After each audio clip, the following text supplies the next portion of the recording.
Service in the Quad Cities has issued a severe thunderstorm warning for southeastern Joe Daviess County in northwestern Illinois, northeastern Carroll County in northwestern Illinois, southern Stevenson County in northwestern Illinois, until 8:45 p.m. At 7:45 p.m., a severe thunderstorm was located near Almoville, or 8 miles north of Mount Carroll, moving east at 20 miles per hour. Hazard, 60 miles per hour wind gusts and nickel-size hail. Source, radar indicated.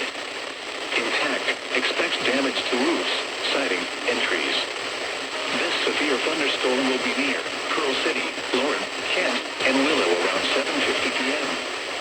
Leonard around 8 p.m. Shannon and Bolton around 8:05 p.m. Other locations in the path of this severe thunderstorm include Freeport and Stevenson County Fairgrounds. Remain alert for a possible tornado. Tornadoes can develop quickly from severe thunderstorms.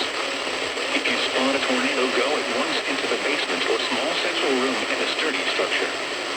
For your protection, move to an interior room on the lowest floor of a sturdy building.